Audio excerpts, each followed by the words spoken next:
Chers amis de la presse, distingués invités, mesdames et messieurs, quelques points saillants de la 19e édition de la Semaine du numérique que nous préparons. Alors, répondant à sa vocation de manifestation à caractère national, de promotion et de vulgarisation du numérique, la Semaine du numérique s'est tenue sans discontinuer de 2005 à 2023, excepté 2022. Pour 2024, la Semaine du numérique est encore au rendez-vous, avec donc la 19e édition, prévue du mardi 12 au vendredi 15 novembre 2024, c'est-à-dire dans une semaine exactement. Et cette édition aura lieu sur le site du Salon international de l'artisanat de Ouagadougou, le CIAO, et précisément au pavillon du Soleil Levant. Et cette édition 2024 se tiendra sur le thème « Transformation digitale et développement économique, enjeux des FinTech ».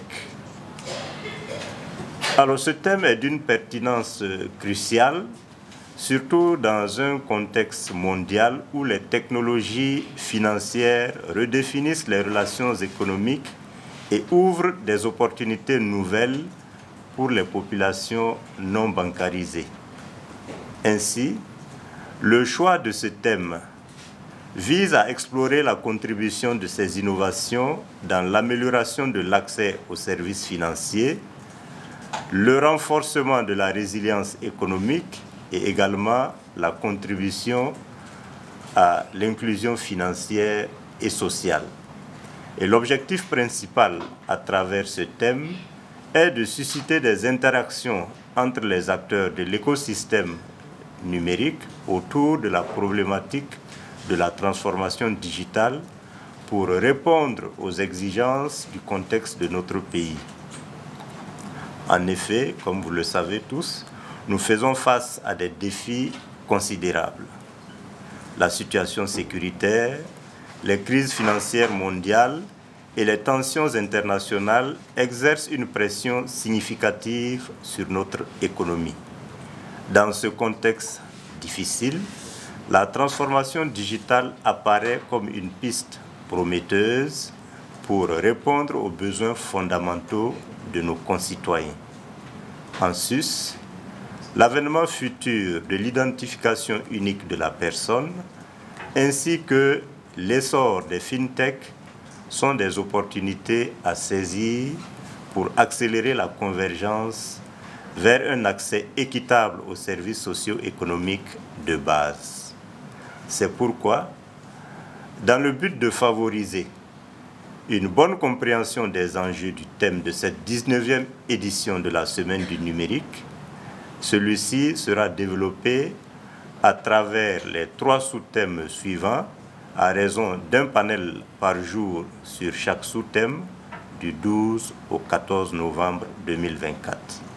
Alors, le premier sous-thème est intitulé « Mobile Money au Burkina Faso, état des lieux et perspectives ». Le deuxième sous-thème, qui fera l'objet d'un autre panel, donc le 13, c'est « Dématérialisation et plateforme de paiement électronique ». Et enfin, le troisième sous-thème, qui sera développé le 14, c'est « Finances décentralisées, risques et opportunités ». À l'instar donc de toutes les éditions passées de la Semaine du numérique, la 19e est également placée sous le haut patronage de son Excellence Monsieur le Premier ministre, chef du gouvernement. Et au regard du thème choisi, l'événement sera cette année parrainé conjointement par le ministre de l'Économie et des Finances et le directeur national de la Banque centrale des États de l'Afrique de l'Ouest, BCEAO, pour le Burkina Faso. La 19e édition a l'honneur d'accueillir les républiques sœurs du Mali et du Niger en tant que pays invités spéciaux ce qui permettra de réunir ainsi les 3 pays membres de la Confédération de l'Alliance des États du Sahel, AES. Et comme à l'accoutumée, la présente édition de la Semaine du numérique a un programme riche en activités qui implique tous les acteurs de l'écosystème.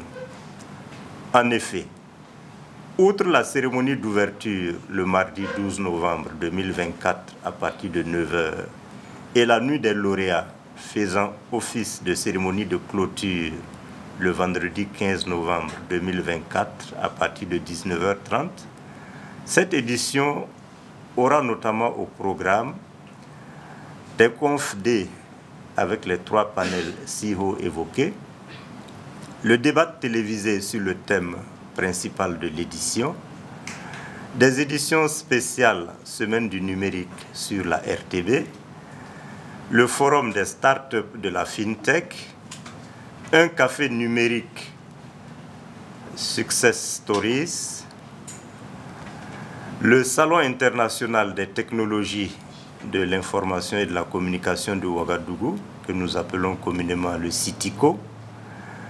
Nous avons également la campagne de formation aux technologies de l'information et de la communication pour un public très varié et les jeux concours portant respectivement sur les services digitaux aux usagers, le hacking éthique, les mini-programmes et bien entendu les meilleurs stands d'exposition, sans oublier les manifestations ponctuelles organisées en marge par les différents partenaires. Les innovations essentielles de la 19e édition de la Semaine du numérique portent sur 2 axes majeurs. En effet, cette année, nous innovons d'une part à travers une forte implication des acteurs privés et institutionnels de l'écosystème du numérique au Burkina Faso, à travers des offres de formation dédiées respectivement aux enfants, aux personnes déplacées internes, aux professionnels et étudiants, aux commerçants, aux entrepreneurs et à tous les autres acteurs du numérique. Et d'autre part, nous avons cette année 2 pays invités spéciaux, à savoir le Mali et le Niger, afin de consolider ensemble les bases d'un écosystème du numérique solide au sein de l'espace AES à travers leur participation et le partage d'expériences. Mesdames et messieurs, pour clore cette déclaration liminaire, nous tenons à encourager tous les potentiels participants, qu'ils soient acteurs du public ou du privé, entrepreneurs, chercheurs, travailleurs, étudiants ou élèves, à s'engager activement dans ces discussions à venir. Leurs contributions sont essentielles pour façonner l'avenir numérique de notre pays. Et c'est ensemble que nous pourrons créer un écosystème favorable à l'innovation, à la collaboration et à la prospérité partagée. Je tiens à remercier tous ceux qui sont à pied d'œuvre dans l'organisation de cet événement, ainsi que tous les partenaires qui nous soutiennent, qui soutiennent notre vision qui est celle d'un Burkina Faso numérique inclusif et prospère. Nous vous donnons donc rendez-vous du 12 au 15 novembre prochain au CIAO pour vivre l'événement. Mesdames et messieurs les journalistes, nous sommes à présent à votre disposition pour recueillir vos éventuelles questions afin d'y apporter des éléments de réponse. Ouedraogo Pierre du Digital Magazine. Bon, moi, ma question, c'est essentiellement au niveau de l'inclusion numérique pour justement la semaine du numérique. Et je voudrais savoir qu'est-ce qui sera fait justement quand on sait qu'on a des difficultés de communication justement liées à l'Internet. Qu'est-ce qui sera fait au cours de cette semaine pour permettre justement à tous les Burkinabés de pouvoir participer à la Semaine nationale du numérique. Merci. Issaka Diala de Reflet Info. Dans votre intervention, vous avez parlé notamment des formations. dans des formations pour des enfants de déplacés internes et étudiants. Je voudrais bien comprendre comment ça va se passer, comment la formation des déplacés internes va se passer, et aussi pour les étudiants, quelles sont les conditions de participation. Merci. Concernant la formation au profit des enfants, nous sommes conscients effectivement que nous sommes en pleine année scolaire. Donc pour ce faire, nous avons organisé ces sessions de formation les samedis. Donc avec les différentes écoles, nous allons tenir ces formations les samedis. Voilà, avec les élèves qui n'ont pas cours bien sûr les samedis au sein des établissements. Donc ça va nous permettre en tout cas d'avoir un certain nombre de participants. Et aussi comme c'est au sein des écoles, ça rassure aussi les parents d'élèves que nous sommes. Voilà, donc les inscriptions vont se faire au sein de ces écoles et tous les samedis, sur un mois, nous allons tenir ces formations. Il faut dire que de façon générale, pour ce qui concerne les formations cette année, nous avons des sessions de formation qui se tiennent avant la semaine du numérique, c'est-à-dire qui commence aujourd'hui 5 pour se finir le vendredi dans la ville de Ouagadougou. Il faut préciser que ces sessions de formation se tiennent dans la ville de Ouagadougou. Et pendant la semaine du numérique, du 12 au 15, nous avons des sessions de formation qui vont se tenir dans la ville de Bobo-Dioulasso et de Koudougou. Et après la semaine du numérique, juste la semaine après, la semaine du 18, nous avons des sessions de formation qui vont se poursuivre aussi bien dans la ville de Ouagadougou que de Bobo et Koudougou.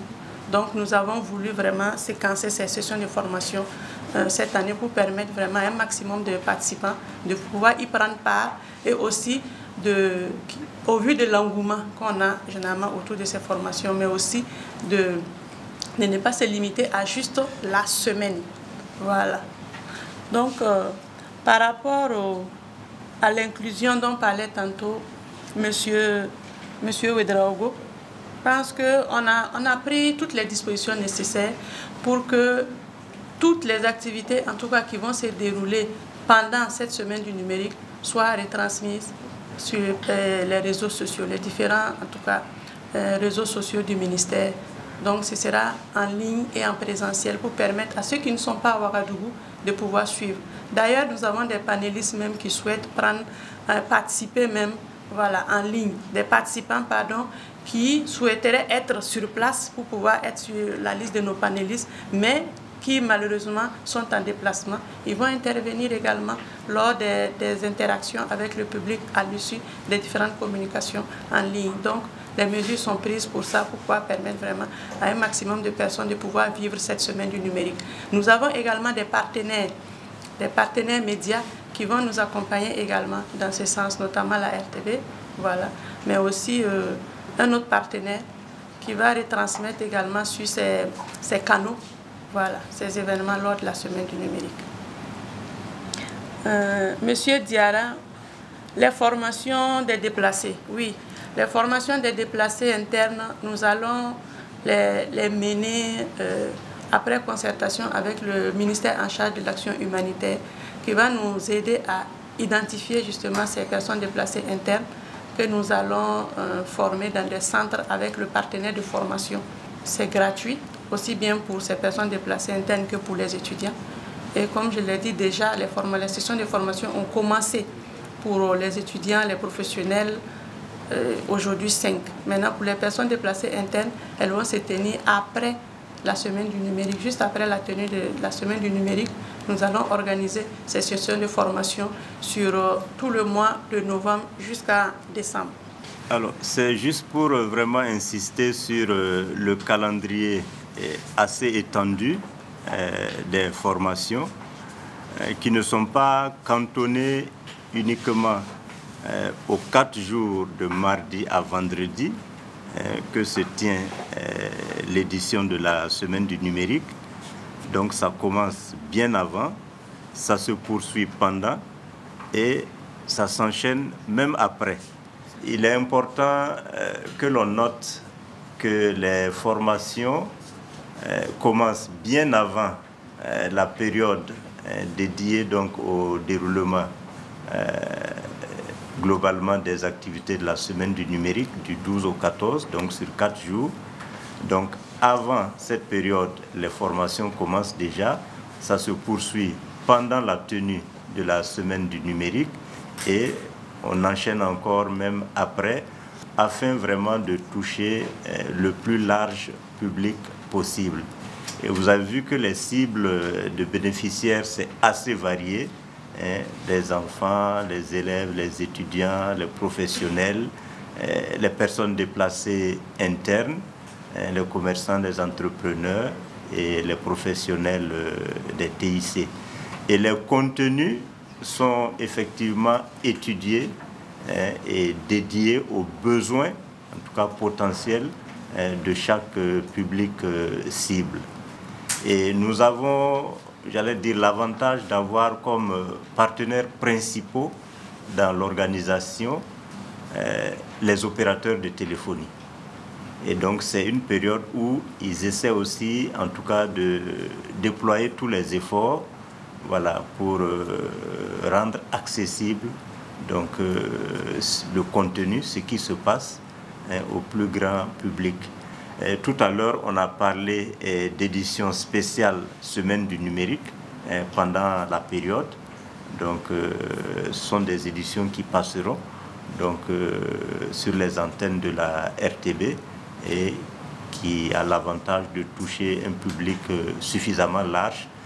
Donc, même ceux qui ne sont pas à Ouaga ou ceux qui sont à Ouaga et qui n'arrivent pas à se déplacer sur le site du CIAO, il y a un minimum de choses qu'ils pourront suivre à travers donc, les différents médias que vous représentez et à travers les réseaux sociaux.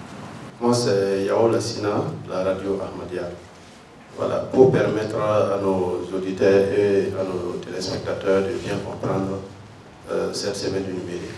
Je vois que le thème porte sur la transformation digitale et le développement le développement économique, enjeu des fintech. Est-ce que vous pouvez nous dire c'est quoi les fintech et quelle est sa place dans l'écosystème du numérique? Merci. Concernant la question de c'est quoi les fintech, ici dans le thème de cette édition fintech, on fait allusion aux technologies financières, donc tout ce qui est plateforme de paiement électronique. Donc sa place dans l'écosystème du numérique, vous savez que de nos jours, avec le taux de bancarisation, avec tout ce qu'on dit, on attend de l'inclusion financière de la population, le fait de mettre ces services digitaux au profit de la population contribue au développement socio-économique. Donc ça contribue également au développement du numérique au Burkina Faso. Aujourd'hui, on parle de dématérialisation des plateformes, on parle de rapprocher les services de l'administration à la population, accessibles à la population. Et pour ce faire, on a aussi besoin de ces plateformes de paiement pour permettre à la population de pouvoir justement faire ses paiements en ligne lorsqu'elle fait les demandes de services. Donc, vous voyez déjà voilà, l'apport que ces plateformes de paiement en ligne peuvent avoir comme incidence déjà dans le domaine non seulement du numérique, mais dans la vie de la population. Je suis Yao Lassina de la radio Ahmadiyya. Voilà, par rapport à vos réponses, je voudrais savoir si, avec le développement technologique, surtout dans le domaine du numérique, on parle beaucoup plus actuellement des crypto-monnaies et d'autres monnaies virtuelles qui sont arrivées. Est-ce que vous tiendrez compte de ces nouvelles technologies dans ce séminaire pour mieux situer la population burkinabé? Merci. Concernant la question des crypto-monnaies, des monnaies virtuelles, c'est une problématique qui sera bien adressée au niveau du panel 3, finances décentralisées, parce que véritablement c'est une réalité que nous vivons aujourd'hui et nous devons de pouvoir sensibiliser la population sur la question. Donc cette question sera débattue lors de ce panel, le 14 novembre. Avant d'aller vers le mot de conclusion, le mot de clôture, je voudrais juste, à la suite de Madame la directrice générale de la transformation digitale, revenir un peu sur la question de M. Yao, voilà, pour insister vraiment sur l'importance et la place des fintech aujourd'hui. À travers 2 ou 3 petits exemples très concrets, je pense que chacun de nous vit pratiquement au quotidien. Vous voyez, aujourd'hui, les paiements des factures, voilà, que ce soit les services d'eau, d'électricité ou même de téléphone, il y a plus grand monde devant les guichets aujourd'hui. Alors qu'il y a quelques années encore, on passait des heures, parfois des journées entières devant les guichets pour pouvoir payer sa facture. Voilà, aujourd'hui, vous pouvez la payer de n'importe quel endroit et à n'importe quelle heure. Voilà, même à minuit, si vos unités cash power d'électricité voilà, sont finies, vous vous réveillez, vous chargez sur place et puis la vie continue. Voilà, donc ça c'est quand même quelque chose d'extrêmement important grâce à ces plateformes de paiement électronique. Alors plus récemment, je crois que c'était le 15 septembre 2023, le ministère de la Justice a lancé la plateforme e-casier judiciaire, donc le casier judiciaire en ligne. Et ils viennent de lancer tout récemment le certificat de nationalité en ligne aussi. Voilà. Ce sont des documents extrêmement importants dont tout le monde a besoin pratiquement tous les jours. Voilà. Aussi bien sur le territoire national que même les Burkinabés qui résident à l'étranger. Aujourd'hui, bon, en quelques clics, bon, chacun peut faire sa demande, payer les frais qu'il faut en ligne et puis reçoit livraison de son document donc dans les délais impartis qui n'excèdent pas 72 heures. Ouais, donc ce sont des plateformes qui permettent vraiment d'aller beaucoup plus vite, de réduire, j'allais dire, les tracasseries administratives, voilà, et de sécuriser aussi vraiment les données. Voilà. Donc c'est vraiment très important. De sorte que, au-delà de ce qui est plateforme de e-service, de délivrance de services en ligne au niveau de l'administration, vous voyez que même au niveau de ce qu'on appelle communément le commerce informel et même dans le formel aussi, de plus en plus, les citoyens font usage de façon combinée de toutes ces plateformes-là pour commercer. Et ça accélère un peu les opportunités d'affaires pour les uns et les autres. Et c'est pour cela que nous pensons que les fintech constituent aujourd'hui des outils extrêmement puissants d'inclusion financière. Ça veut dire que ceux-mêmes qui n'ont pas de compte dans les banques commerciales, grâce à ces plateformes-là, ils arrivent à s'insérer dans le circuit économique de façon beaucoup plus efficace. Donc voilà les quelques compléments que je voulais faire donc, sur cette question et appuyer aussi ce qui a été dit concernant les crypto-monnaies. C'est un autre niveau. C'est des sujets extrêmement importants qui vont être adressés au cours de la présente édition, notamment le 14, comme elle l'a dit. Donc nous vous invitons à être présents au panel du 14 à partir de 9h, donc au pavillon Soleil Levant, pour suivre les échanges sur ce panel-là et éventuellement pouvoir poser d'autres questions pour vous éclairer davantage et en retour aussi éclairer l'ensemble des citoyens puisque vous êtes la presse, donc vous êtes un relais donc, pour aussi apporter la lumière donc, aux citoyens lambda.